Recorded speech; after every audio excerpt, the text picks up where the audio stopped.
Special webinar presentation, Back to Basics, Why Barcode Labeling Still Matters in the Food Supply Chain. My name is Craig Hodson, Industry Manager at Loftware, and I'm delighted that so many people have joined us for what promises to be an informative session on the importance of leveraging standards to improve efficiency and traceability across your own supply chain. Today's webinar will serve as a refresher on GS1 standards and barcodes and why it's critical to get all stakeholders on the same page, the same language, if you will, when it comes to doing business in the food and beverage space. We're excited to have two guest speakers today share their knowledge and experience on the topic. First, you'll hear from Michelle Southall from GS1 US, who will review standards that are currently in place by GS1 and adopted by hundreds of thousands of companies around the world. And then we'll hear from Debbie Bauer from Foods. Debbie will provide a case study of how her company leverages GS1 standards and data to better manage shipments as a leading food redistributor.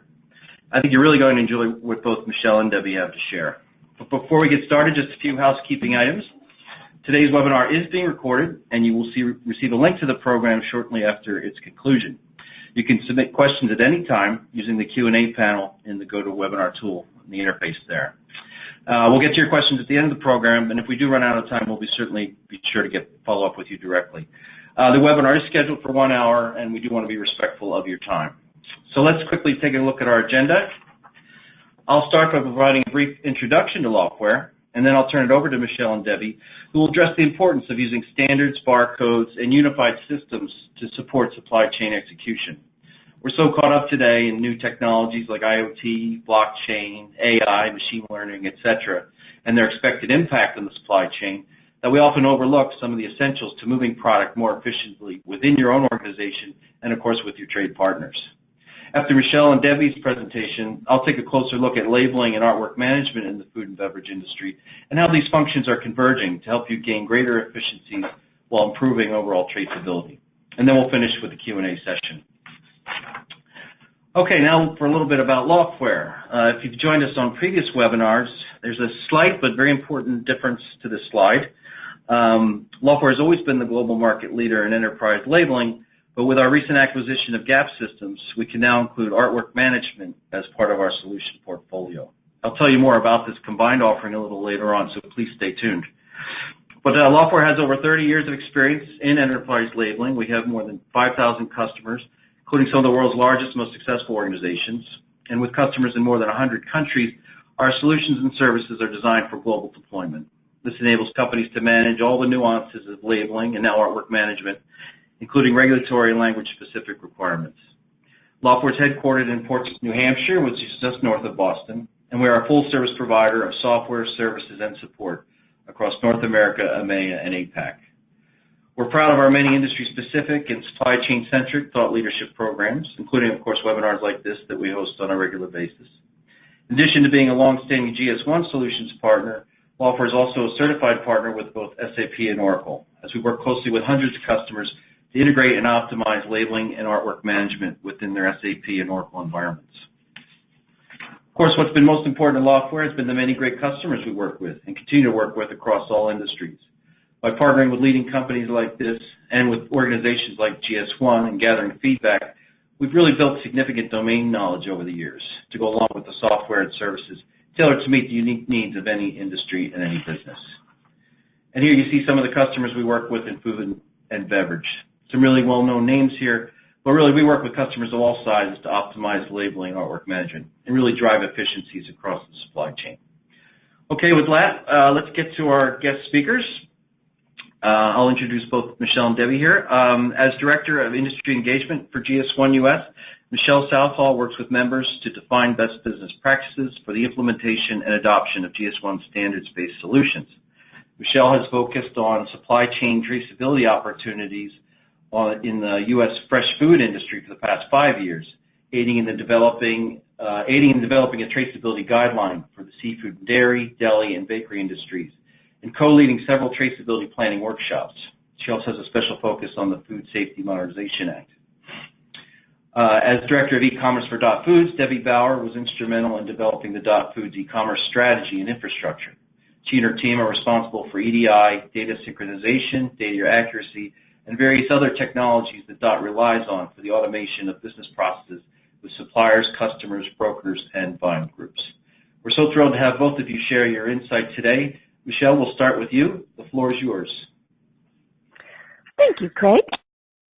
As Craig mentioned, today we are, I think most of us, so caught up in all of these, quote, new technologies, IoT, blockchain, artificial intelligence.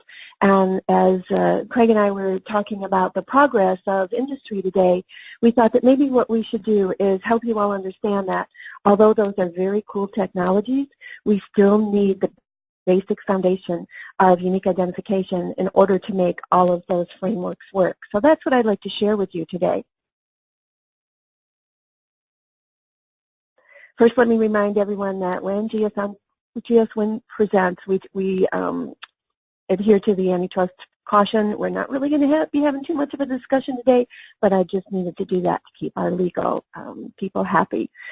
But so, as most of us know, the only way businesses, whether they're big or small, can really move forward in any type of process is to work together.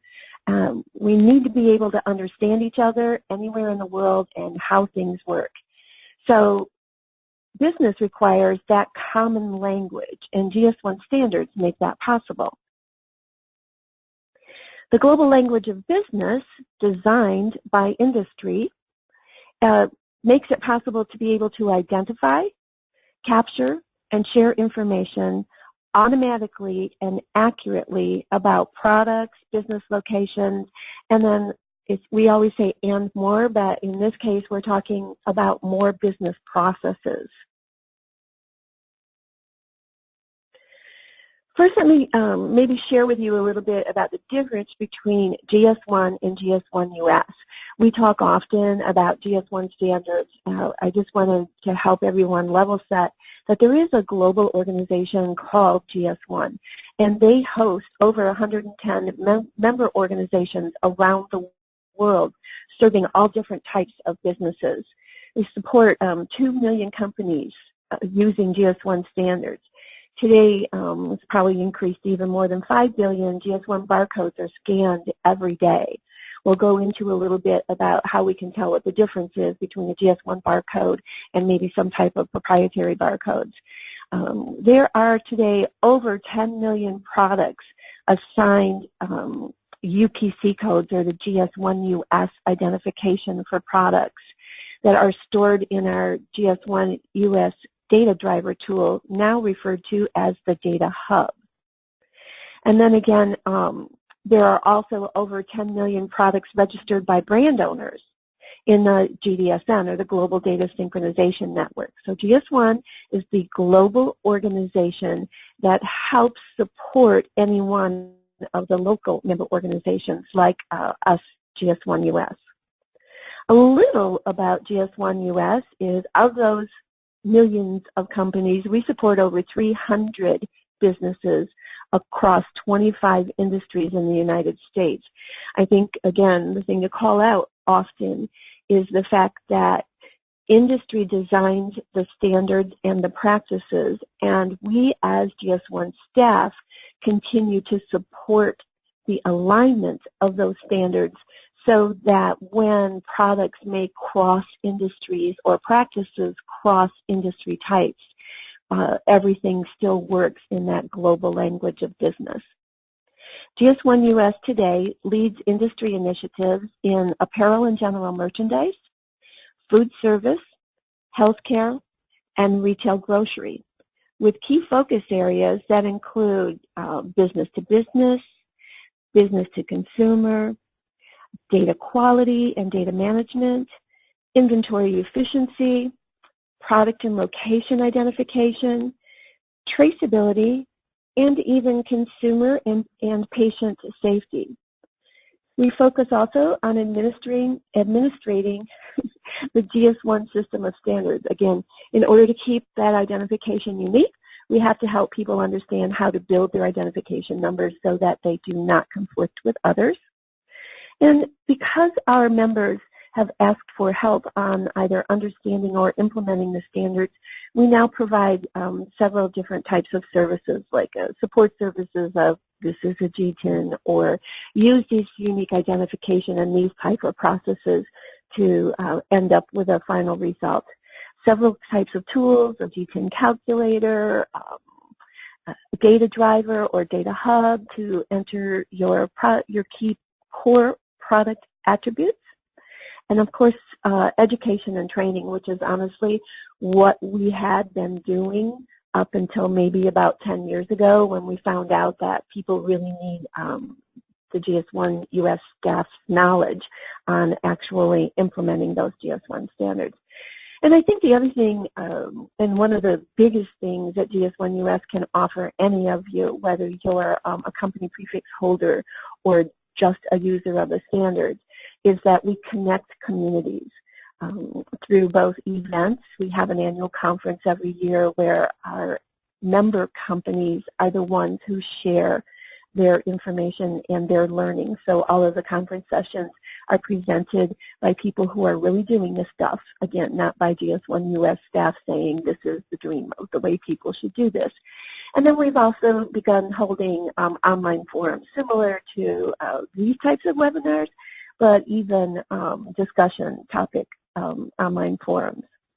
Just to remind you that GS1 US is the pioneer of the Universal Product Code, or as we all refer to it, the UPC, and then the Electronic Product Code, that code that's used in RFID tags. So why standards? I mean, I think most everyone understands that if we all know what we're doing, it's way easier to continue our process. And to be able, and if we understand what is coming at us or what we're giving to someone, it is much more efficient. But by definition, a standard is an established norm or a requirement. And it's usually some type of formal agreement or a document for either technical criteria or some type of business process or practice. I don't know, if you've been to another country, sometimes if you went to actually try to put a hose into a faucet in another country, it's not necessarily works the same way that it does here in the U.S. How exciting is it that probably anywhere you go in the world, if you do try to screw in a light bulb, the socket is that's exactly what you do, screw it in. The sockets are the same. Thank goodness we are focused on rail systems where they can transport different types of trains. Even keyboards, the difference between the types of languages in keyboards or the functionality of a keyboard have come a long way where, honestly, if you learn in typing the old ASDF JKLSM thing, you can figure out how to use a keyboard that's used even in a different language. I think the one that we've had the most trouble with over the years and forever for me is the electrical outlets, right? When you travel to a country other than the U.S., you always have to take adapters so that your electronics will be able to plug in at the outlets in other countries. And I think the one that really makes me crazy that's not pictured here today is the credit card machines at point of sale. Although, yes, you all have to, read what it's asking you to do, and you have to either slide your credit card or today insert it with an RFID chip, it's still the buttons that you respond to are not exactly in the same place all the time, or the questions that they ask you when you're trying to check out are not always the same. So you have to take the time to read everything. And someday they are going to get that one straight also. So as you can tell, the common language of business or even a day-to-day activity keeps us, I don't know, maybe less stressful and more calm. So let me share with you GS1 Standards in action, and I cannot reiterate enough that it's not Michelle and a team at GS1 US that are sitting in a room designing these standards. It is focused on industry needs, industry problems that need to be solved, and then how we can all figure out a way to design a solution that everyone can use, companies big or small, companies in apparel or in food and beverage. We've broken our standards into 3 different areas: identify, capture, and share. The identification standards are those that are the basis or the foundation of being able to use a common language of business. Things like identifying a company with the use of a GS1 company prefix to build your product identification, your location identification, even logistic IDs, along with assets and services and documents, etc. So that GS1 company prefix is the basis of any one of the GS1 identifiers. And then it's not just enough to identify things. We need to be able to figure out how to efficiently capture that identification. And with that, the industry has helped us design several different types of data carriers. Everything from what we all know as the UPC barcode, that little barcode that has those black lines with the white spaces that are applied to anything that goes across a point-of-sale scanner, for instance, at a grocery store or in a retail outlet, etc. That just carries the GTIN in it, so there's no additional information that can be shared from the scan. As we moved into the individual item and saw the potential for electronic capture of that data, we also thought, oh, let's see what we can build to be able to identify the higher level packaging hierarchies, like a case or a tote, etc.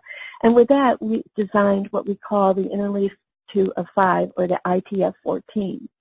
That is used to, and most often you'll see that applied on corrugate cases, and that also only encodes a GTIN.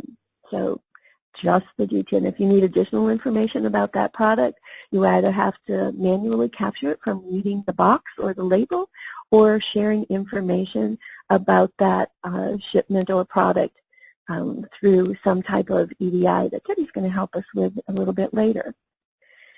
We also, after designing the EAN UPC code, realized that there are things that are smaller than what you can actually apply a barcode, a UPC barcode to. So the GS1 data bar was introduced, and that does 2 things. Number 1, it's smaller, so you can apply it to, for instance, the top of a lipstick tube or maybe 1 orange. In addition to that, it can be built to carry more information beyond just the unique identification. It can include things like some type of product date, whether it's a production date, a sell-by date, a best-by date, an expiry date, etc. In addition to that, it could include information like a lot and batch number or a serial number. So now you see that we're getting more detailed about the information that's in a barcode, reducing the chance of errors by trying to determine manually what additional information we need to capture. There is a GS1 data matrix barcode that uses an image scanner. That barcode can carry up to 2,355 characters, so a lot can go in that barcode, but then you also have to think about how often that barcode would be scanned and the processing time to interpret that type of barcode. And then because we enhance the amount of data that you can share on an individual unit by going from a UPC barcode to maybe a data bar, we also enhance the case identification to what we call the GS1 128 barcode, again, where you can share additional information beyond the product ID. GS1 has also focused over the last 6 or 7 years on RFID-enabled EPC tags, which again is just another type of data carrier. The encoding is the basis, is the foundation, the GS1 identifier, and then some additional information, for instance, a serial number where you can uniquely identify a specific instance of any type of product. So you might say, well, that's good. We can identify things uniquely, and now you're sharing with me how to capture that information. What does that do for me? Well, we go through all of that effort so that we can share information about our products, our shipments, etc. And that's the key to the foundation implementation. The whole reason that Loftware works so hard on helping everyone understand how to apply barcodes and use barcodes is so that we can share information about the stuff that the barcodes are applied to, right? So within the GS1 standards, we focus our types of sharing or data exchange standards in 3 areas: product and location information, transactional information, and then physical event data. When we're talking about product and location information, there are some standards defined and a network actually defined for product information called the Global Data Synchronization Effort. That is just something that the brand owner or the owner of the product can describe its product once and share it with anyone. It's a permission-based system, so it's not that it's out there for the whole world to get whenever they want to, unless they have permission. And then the same with location identification. We have built what we call GLN registries, where the location for numbers that relate to descriptions of those locations can be accessed through another type of registry, again, permission-based. Transactional data is something that I'm sure most of us are familiar with using EDI and the typical order-to-cash process. So I'm going to create a purchase order and send it electronically in an EDI format. The receiver is going to fill that purchase order and send us an advance ship notice to say this is what's on its way, and then the owner of that shipment will also invoice the receiver of please pay for this, and that's what we mean by order-to-cash system and the support of EDI transactions. And then finally, our newest type of share standards are what we call physical event data. It's the proof of what actually happened to a product in its life cycle. I have created this product.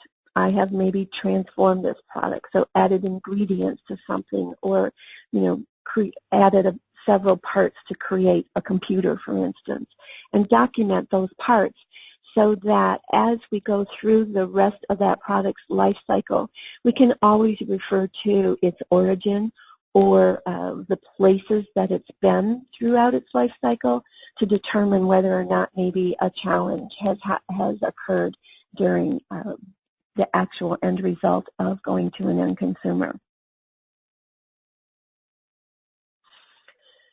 Because we have all of those standards, you might again say, if you're brand new to any of this type of discussion, is, how do I pick which one I'm supposed to use? What sequence do I start?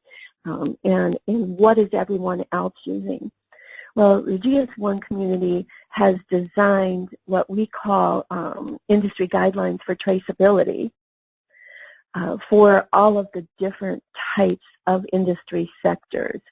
Again, if you're in food and beverage, you don't really want to read an implementation guide of how to apply barcodes to a piece of apparel, because there's not going to be the same challenges with applying a barcode to, for instance, an orange or an avocado. So as we work through the process of helping people understand how to get started with GS1, we built these industry guidelines. Now, we say for traceability, and don't be slighted by that's the only thing that you would use it for, since the Food Safety Modernization Act came out. Everybody was running around panicking, trying to figure out how to meet those requirements. As we started these documents, yep, that's what we were thinking about, is how do we meet these requirements from FSMA? But as we got into them, we realized that you really kind of want to trace your product no matter what, whether there is a challenge or not. You want to understand if there have been challenges with your product of maybe data quality, for instance, that if you can trace your product, then you can also determine how to be more efficient with your product. Oh, so sorry. So we work through industries separately, both from the seafood area, the meat and poultry area, dairy, deli, bakery, any type of different food sector. These are all freely available on the GS1 US website, and Craig, I can send the URLs of how to get to those in your follow-up response to our participants today. And then finally, I think what we want to get to and understand here is that all of the information in those guidelines is aligned so that we can apply that information in an easy-to-understand format to either labels or inkjetted on corrugate so that we can access the identification to enable us to share information about those products. And I think now we are ready to turn this over to Debbie. Thank you, Michelle. Let me advance this real quick.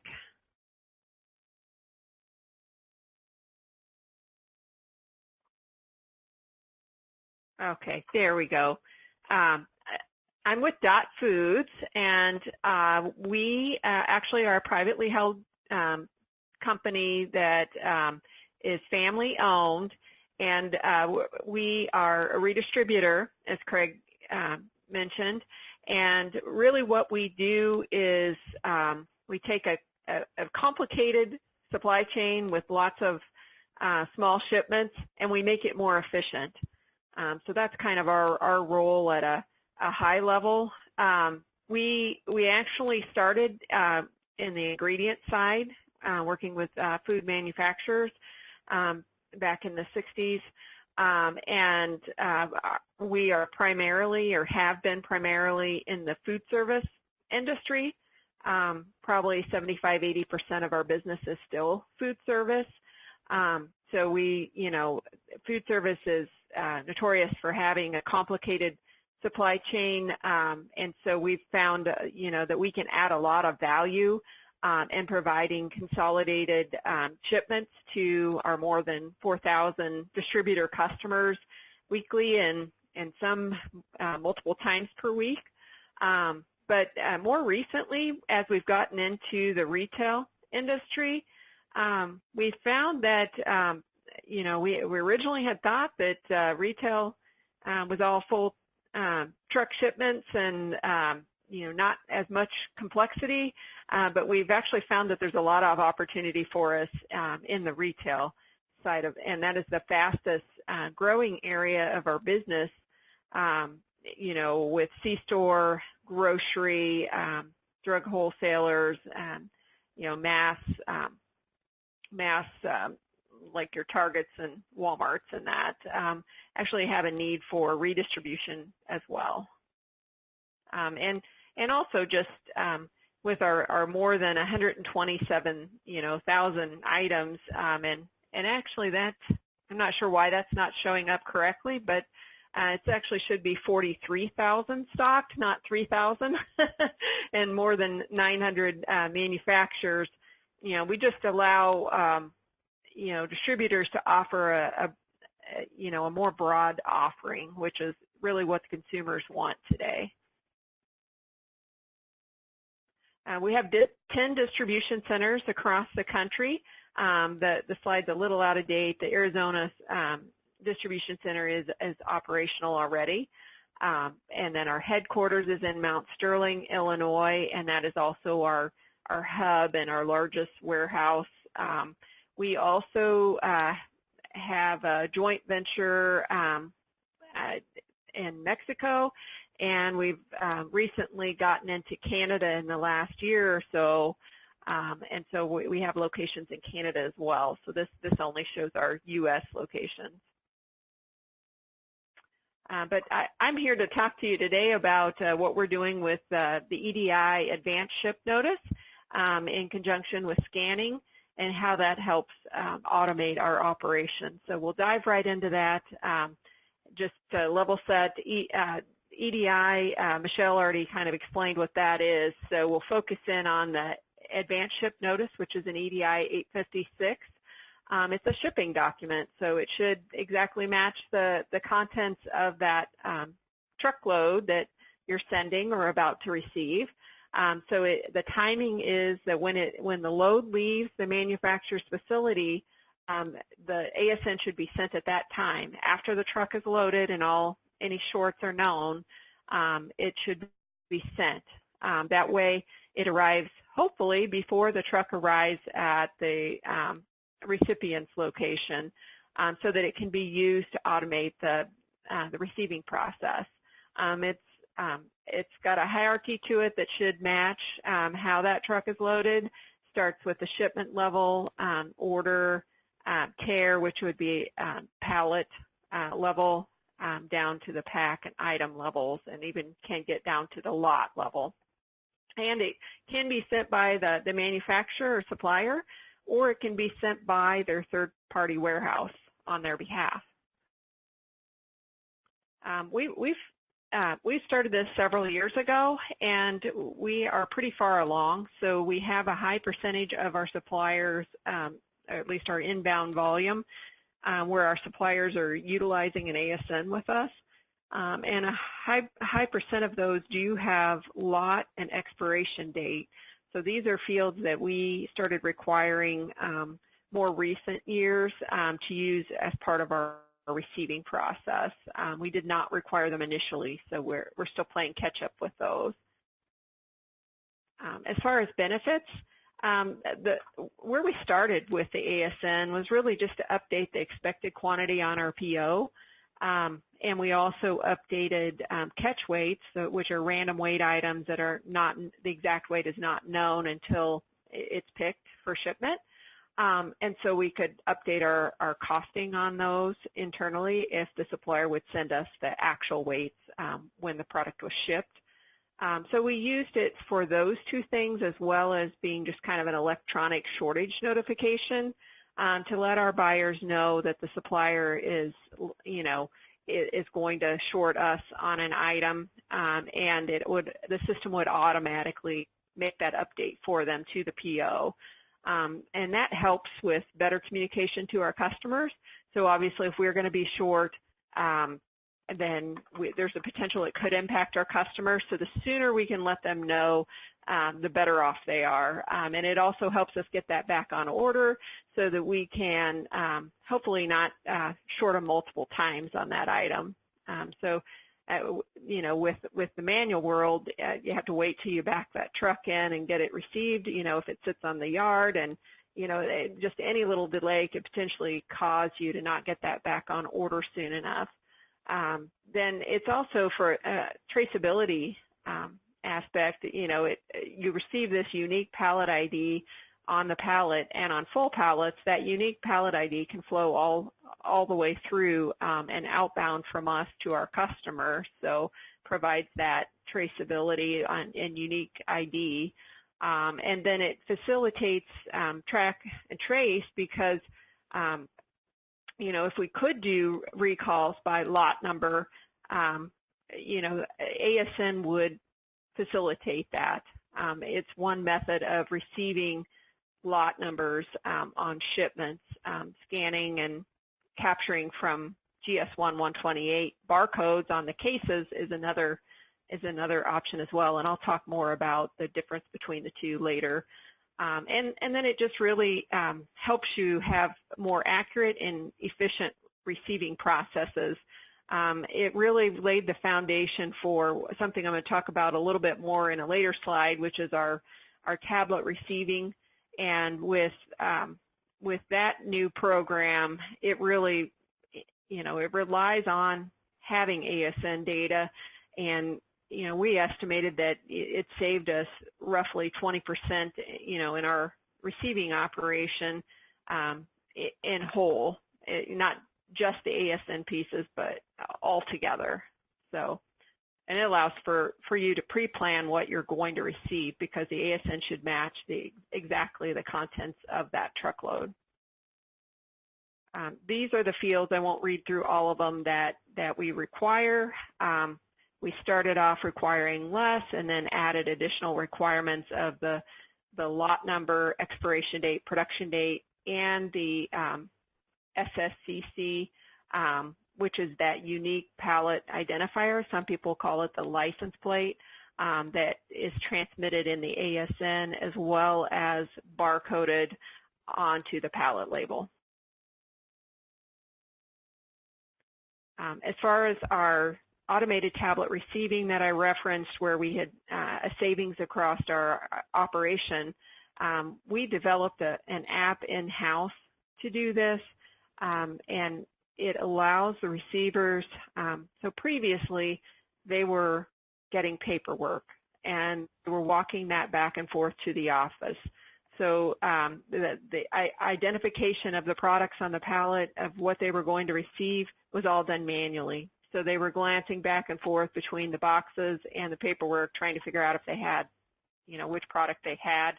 Now they can scan either the SSCC, which is that unique pallet identifier, or the case G10, and tie that pallet or shipment to the ASN data. So it streamlines their workflow. We got rid of the paper. It's all electronic. We can flow the supplier's SSCC pallet label and SSCC through our operation on full pallets, on mixed pallets. We have to break those down, so we apply our own. And our app also allows the receiver to take pictures right there all in one spot if there's damage or compliance issues, so that we can help manufacturers understand what's occurred, and so they can prevent that for the next time. And it integrates with our yard management system.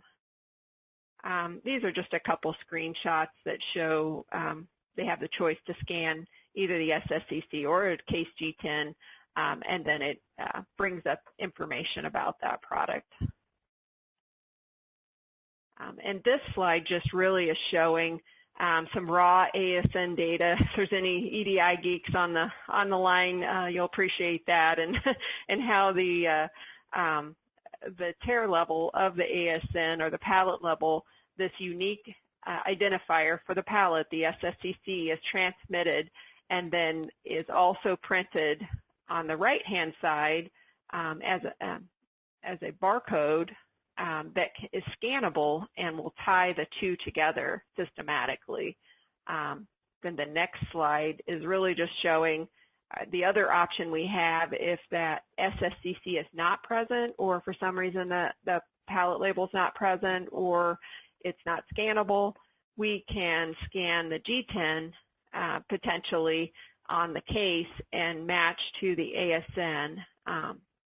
This is not as good of a match because we don't know, the system would not know if there were multiple pallets of that product, which one we were working on. Let me go back for just a second, because I do want to expand on that just a little bit more. So when we use this method with the case scanning, the receiver, so for example, if there were multiple lots of that same G10, the receiver would get a drop down in their handheld that would allow them to select the correct lot that they're working on. So there is a little bit of a manual step in there if they're not scanning the pallet label, so we prefer that our suppliers give us that. But if not, we have a workaround so that it's not completely manual. They're not typing anything. They're just selecting and verifying. But, as we know, when we introduce, manual processes, that leaves a little bit of room for human error. And then with our outbound shipments, really all I wanted to show here is that we're still all electronic, and the SSCC is flowing through. And as we track down to the pallet position in the trailer with our loading app, we also are still able to use the SSCC if that was a full pallet in and a full pallet out. And then we also track our trailer settings and temps via the same system, and everything's all integrated. And then as far as customer deliveries, those were also traditionally paper-based, and we rolled out handheld devices to all of our around 900 or 1,000 drivers over the past year and a half, and we rolled out a delivery app that we wrote as well, and the drivers can scan the G10 on the case, and it will provide them with the product that they're dropping off and delivering, the quantity and the location on the truck if there are other cases of that item. And so it really speeds up our drivers typically have to break down the load, and so it speeds up that process for them, and it increases the accuracy. So we don't like to have items spread across multiple pallets, but when we do, it's painful for the driver, and this app helps them in conjunction with scanning of the G10 know that they've got more of that product on another pallet. Also make sure they're checking in the right product. And then also we do have some customers that are capable of receiving an ASN from us. So we not only get the benefit, but we can then pass that information on about the shipment that we're making to our customers, and the SSCC would flow through to our customer, as well as the expiration and or the lot number and expiration date if the item is one that we consider lot controlled, which is really more our short shelf life items. And so really the point being that we can use ASNs more efficiently, I guess, for capturing lot number on truckloads and pallets, whereas GS1 128 is the best identifier and method of capturing lot numbers for traceability on the case level. So really they can work together in concert. I think for traceability, you know, having the lot number reliably on every product throughout the supply chain would be ideal, so that you could do a recall based on lot, and it would really eliminate a lot of extra contacting customers, pulling inventory that happens today.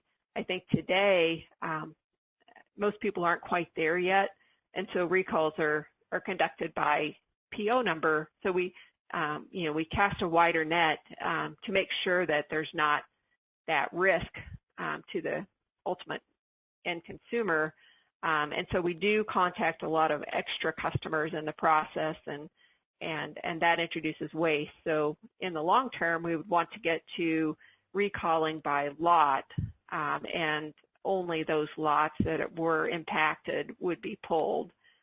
So I think both ASN and GS1 128 barcode help us get to that ideal state. And at this time, I'd like to go ahead and turn it over to Craig. Excellent. Thank you, Debbie, and thank you, Michelle. Really good food for thought, pardon the poor pun, as companies look at their own processes for managing the movement of product across their supply chains. I mean, clearly GS1 standards and barcodes are essential to improving traceability, but it's equally important that your suppliers, distributors, and customers, as Debbie alluded to, also adopt these standards really for true end-to-end visibility and control. Right now I'd like to shift gears just a little bit and talk about labeling and artwork management for the food and beverage industry, and how new innovations not only enhance your use of GS1 standards for greater transparency, but also provide a platform to ensure accuracy, improve time to market, and reduce costs. I mean, let's face it, when it comes to labeling and packaging, few industries are as challenging as food and beverage. Government-mandated regulations like FSMA and Europe's EU 1169 continue to put pressure on manufacturers to provide more detailed and accurate information on labels. Failure to comply with these regulations can result in fines, shipment refusals, or worse. Customer-specific labeling and packaging requirements present another challenge. In a survey we conducted with about 200 industry professionals, a good majority of respondents said customer labeling was the most difficult to meet. Perhaps you can relate, as labeling or packaging changes can come wherever and whenever, leaving manufacturers as well as their partners scrambling to make updates and still keep product moving along in the production line and out to consumers. To that end, another challenge we're seeing that many companies are accepting as the cost of doing business is the relabeling that goes on as products traverse from one party to the next.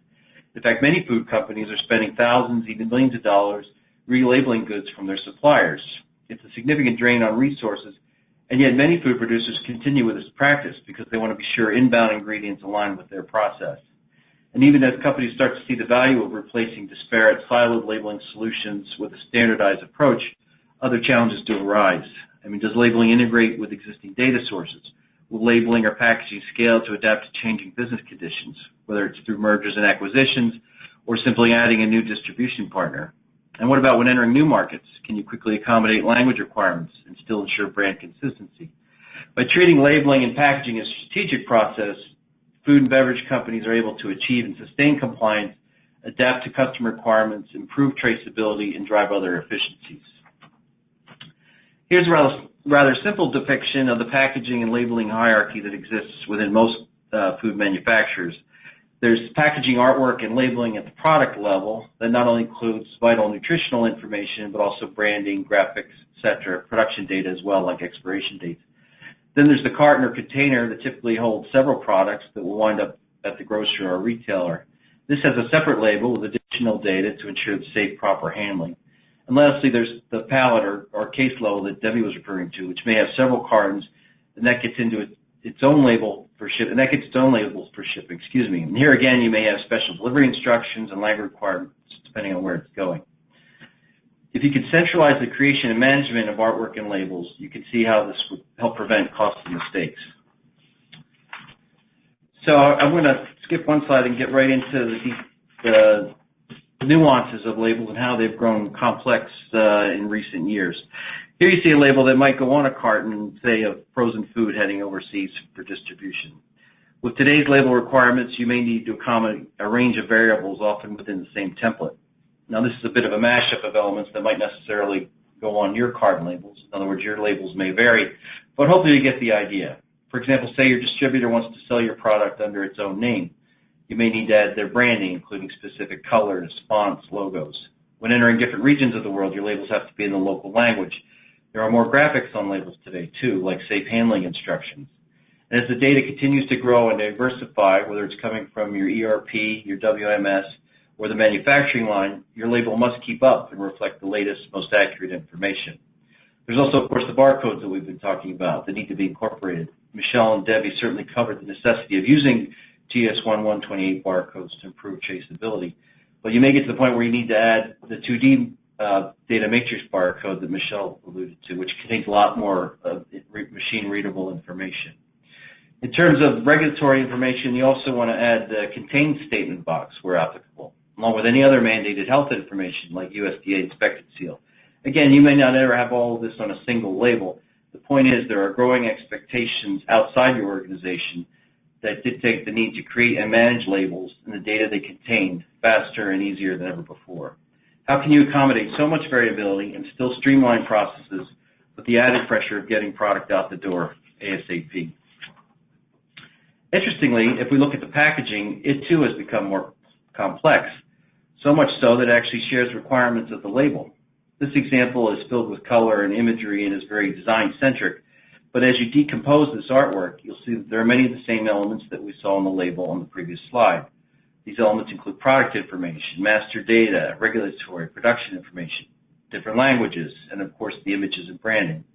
And part of the challenge in the past is that although there may be common elements across the types of labels and artwork, these elements were typically reviewed, managed, approved, and accessed in different systems, which by design require data replication and even duplication of processes, which in the end is very inefficient and can also be prone to errors.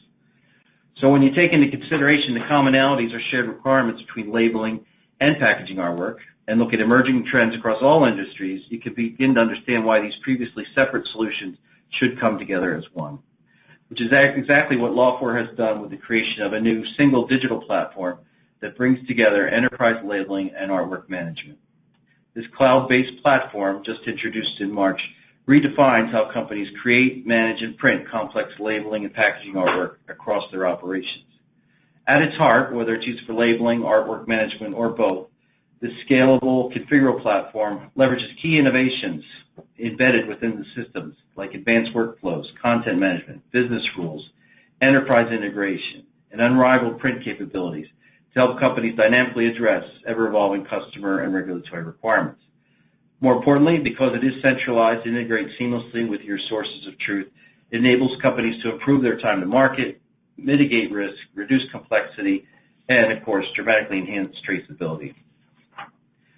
So what makes up this new platform? Well, it brings together two flagship solutions that alone offer advanced capabilities in enterprise labeling and artwork management, but when combined, really change the game in how you develop product and go to market across your extended supply chain. Spectrum is Loftware's all-in-one browser-based solution that enables large organizations to seamlessly implement, deploy, maintain, and scale labeling operations across the global network. Spectrum is proven to perform in high-volume labeling environments, empowering key stakeholders across the organization to design, manage, and print labels faster and more efficiently than ever before. SmartFlow is Loftware's highly configurable cloud-based workflow system, and that's designed to handle the complex business processes involved in artwork design, review, and approval, from product concept to launch. With SmartFlow, companies are able to automate workflow processes and enable real-time collaboration inside the organization and out. With the combined power of Spectrum and SmartFlow in one digital platform, Loftware is able to address the many challenges in food and beverage that I spoke of earlier. And we'd certainly be happy to provide you more details on this exciting new platform. Okay, so just to reiterate some of what Michelle and Debbie spoke about earlier, I mean, GS1 standards and barcodes are important, and they're an important foundational element for companies across the food supply chain to better track and trace the movement of product from suppliers to consumers and customers. Further complementing the use of GS1 standards are enterprise systems like EDI that Debbie spoke of, as well as your ERP, MES, and other platforms. But now it's critical that traditionally siloed processes like labeling and artwork management also become more strategic and integrated within your processes. When you can centralize the creation, management, and approval labels and packaging artwork and tie them into your sources of truth, as I mentioned, you not only ensure accuracy and consistency, but you gain greater visibility and control of the entire process. With new advancements in enterprise labeling and artwork management, you can even extend control to suppliers, distributors, co-packers, and customers within your extended supply chain to add a critical layer of accountability and traceability, while also keeping your eye on the prize, of course, which is moving your product faster and more efficiently. So with that, we want to get to your questions. We have several that have come in. Michelle, we have a question for you. What is the basis for creating the numbers you refer to as identifiers? Oh, that's a good question. So whenever you encode a G10, the first part of a G10 is the GS1 company prefix. That is what you license from any GS1 member organization to use as the basis for any one of your identifiers. So you can use it in a G10, a GLN, a GRAI, a serial shipping container code, and that's an annual renewal fee, minimum 20% of the original fee.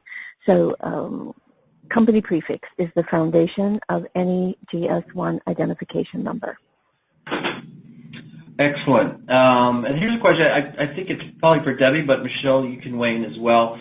Are you seeing a move toward camera-based scanners as well as a move toward the data matrix formats? I'll jump in, Deb, at first. So, yes, of course there are opportunities for any type of image capture of barcodes.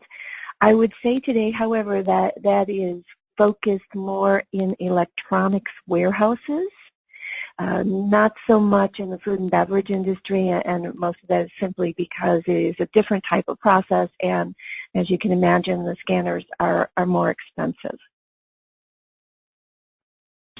Excellent. Debbie, did you want to add anything to that? No, I was just going to defer to Michelle on it. Okay. Yeah. No worries. We do have a specific question for you, Debbie. What is Foods doing to ensure the accuracy of the ASN data? Well, we actually have a dedicated data accuracy person that that works with suppliers to improve that and does audits. So we're auditing our high-volume suppliers as well as our new-to-ASN suppliers, auditing that load against the actual ASN. And we also get reporting when our warehouse is scanning G10s on the accuracy of the case G10s, and then that person follows up with suppliers on all of those data points. And there's also the ability to capture a picture of the barcode when the receiver's scanning it if it doesn't work, so that they have that when they work with the suppliers. I should probably mention we also are working towards having a trusted supplier program so that our suppliers that consistently perform well, we'll be able to automate more of our processes with those suppliers. Excellent. Looks like there's a question here for me. How do you handle instances where label data is coming from applications like WMS, manufacturing ERP apps? That's a great question. As I mentioned, it's common that you may have certain data coming from one source and then transactional information coming from another's, including like serial numbers. One of the things that Loftware does particularly well is to connect to multiple systems or repositories to get the data you need for the label. Rather than having to move data to a central location, we're able to receive or pull the data from the source of truth for each data element and make sure the label reflects that current and accurate information that needs to appear on the label. So I think this might be for Debbie. Would you say, this question just came in, would you say the first step in the process is to have all plants on a warehouse management system that can accommodate housing the information needed for GS1 28, specifically batch lot information? And if so, how do you see addressing the challenge of independent, smaller bottlers partners that may not have more robust WM systems? Yeah, I think that is the challenge, and we do have some manufacturers that that don't have the capability at all their warehouses. We're still able to use their ASNs from the locations that do have them. It's not an all or nothing program, at least for our vendors. Some of them have been able to get help from third parties, although that's not always integrated. It's a little more manual in that they have kind of a standalone system to capture that information and then spit out a label. So I know that is an option that's less expensive to implement, but it might be more costly in the long run versus having an automatic flow, machine-to-machine flow that just produces that information. So I think we've had some that use cloud-based systems where they're actually inputting into that, making changes to the PO and then turning around, and they're having to input information into those. So it's not the best for accuracy or timing, but there are some lower cost to implement solutions. They just may not be low cost in the long run or as accurate and timely. Great. I know we're up against the clock. We have some other questions, but we'll get to those individually. Before we sign off, I just want to point out a couple events coming up. Obviously, we have GS1 Connect, which is, I think, 2 weeks away out in Phoenix. Loftware will be there exhibiting. I think we also have a session during one of the tech tracks on supplier labeling, so hopefully you can make that. I know Michelle will be there, so look forward to seeing you there. Debbie, are you going to this year's show? I am. I'll be there all week. Awesome. So hopefully others on the call can join us. And we'll also be at the same time SAP Sapphire in Orlando. We're a partner of SAP, and we always look forward to that show. And I just want to point out a couple assets real quick. We have the top 5 trends, which came out at the beginning of the year. This is an annual report we do that we survey thousands of our customers and get a beat on what trends they're seeing in labeling and now artwork management. So look for you to check that out. There's also a corresponding webinar that you can listen to. And then we have a new white paper that just came out recently with our acquisition, Enterprise Labeling Meets Artwork Management. And that tells a little bit more about the convergence that I hit on and also talks more about this digital platform that we're all very excited about. So with that, I want to thank Michelle and Debbie. Thank you so much for sharing your expertise with our audience. Really appreciate it. And I want to thank you, too, all the attendees for joining us. So until next time, have a great day. Thank you. Bye.